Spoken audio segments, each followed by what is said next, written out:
Hey everybody, wanted to share something with you today. It's something that I've been working on for quite some time. It's really helped me stay focused and constantly working on improvement and not necessarily what's got me down. And it's the idea of really focusing on recovery time. And what do I mean by recovery time, right? So we all know that every day it's bound to happen. Something's going to come, or many things, or depending on the day, something's going to happen, and it's going to knock you off center, right? It's going to put you in a bad mood. It's going to create problems for you. Those things are bound to happen. There's no way that we're going to stop those things from happening in our lives. The one thing that you can control when those things happen, while we can't stop them from happening, we can control our reaction. And our reaction can be measured in something called recovery time. So really focusing on the recovery time, and the recovery time is how long does it take you after something happens that gets you upset or gets you mad, because it's going to happen every day. The recovery time is focusing on how long it takes from the moment that happens until you get yourself back to normal, right? To where you can get yourself back to being productive and focused on the things that are going to help you be productive and serve you throughout the day.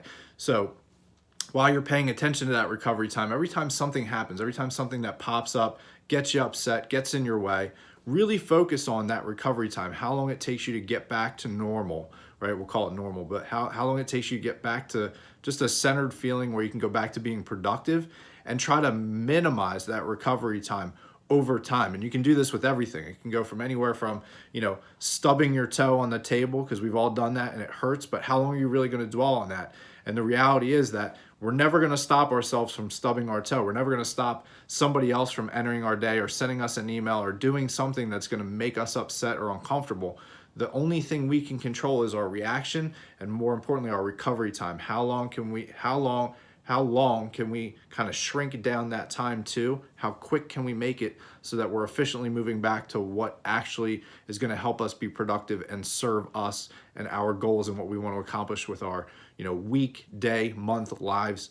The fact of the matter is, the more time you can steal back from you being upset, after that moment happens, the more times you can steal back from that time that you were going to spend being upset, put it back into being productive, you're going to be able to be a lot more productive throughout the year. And you really want to keep shrinking that recovery time down to as small amount of time as you possibly can. And those amounts of time, if you think about it, the things that upset you can throw you off for 5 minutes. They could throw you off for an hour. They could throw you off for a half a day. There are things that are going to happen in life that can throw you off for months.